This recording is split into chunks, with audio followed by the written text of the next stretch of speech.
Magandang araw po sa inyong lahat, mga kaibigan. Welcome back dito sa Inside the Store PH. Sana ay nasa mabuting kalagayan kayo ngayon. Maraming salamat sa patuloy na pagtangkilik at pakikinig sa ating mga kwento. Dahil kung wala kayo, wala rin itong programang nagbibigay saya at impormasyon sa bawat isa. Ngayong araw, isang kakaibang balita ang pag-uusapan natin. Isang insidente na nagsimula lang sa isang simpleng sombrero, pero nawi sa isang kontrobersya na naging laman ng buong mundo. Naganap ito sa US Open, isa sa pinakamalalaking tennis tournament sa mundo. Sa gitna ng saya at ingay ng mga fans, may isang batang nanonood. Masaya, dala-dala ang kanyang paboritong cap bilang souvenir. Pero sa isang iglap, biglang nag-viral ang isang video. Makikita sa kuha, isang lalaki ang tila kinuha ang cap ng bata at hindi na ito ibinalik. Sino siya? Walang iba kundi si Piotr Szczerek, isang Polish entrepreneur at CEO. Simple lang dapat isang cap lang. Pero para sa maraming nakapanood, hindi ito biro. Sa social media, kumalat agad ang video. Ilang segundo lang, libo-libong tao nang nag-share, nag-comment at nag-react. May ilan nagsabi baka naman biro lang yun, huwag gawing big deal. Pero mas marami ang nagsabing, bastos, walang respeto sa bata. Lumobo ang galit ng netizens. Mula sa Twitter hanggang TikTok, naging trending topic ang insidente. At si Pior, biglang naglaho sa social media, parang bula. Wala nang update, walang paliwanag.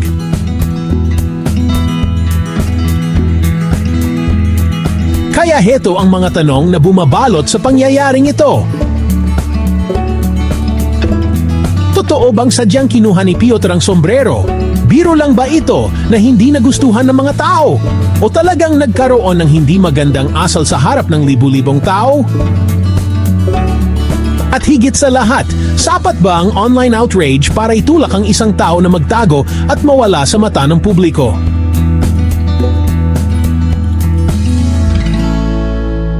Sa panahon ngayon, minsan ang pinakamaliit na pagkakamali, lalo na kung nahuli sa kamera, nagiging malaking skandalo. Mga kaibigan, ang kwento ng isang simpleng sombrero ay naging simbolo ng mas malalim na realidad. Sa social media, mabilis tayong humusga. Minsan, wala pa tayong buong detalye, may hatol na agad. Sa isang banda, mahalaga ang accountability, lalo na sa mga kilalang tao. Pero sa kabilang banda, hindi rin natin dapat kalimutan na tao pa rin sila. Nagkakamali, nagbibiro, minsan hindi iniisip ang epekto ng kilos nila. Ang tanong, paano ba natin ibabalanse ang ating boses online? Paano natin hahatulan ang isang insidente? Ayon ba sa emosyon o ayon sa kabuuang katotohanan?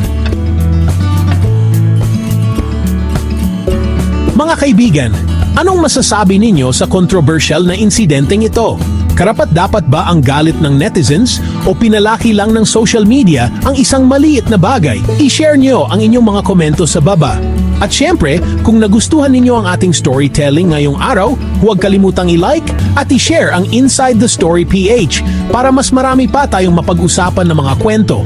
Mga kakaiba, minsan nakakatawa, minsan nakakainis, pero lahing may aral. At lagi kong sinasabi dito sa Inside the Story PH, hindi lang basta balita, kundi kwento na may puso at may lambing. Hanggang sa muli, ingat kayo palagi, at God bless!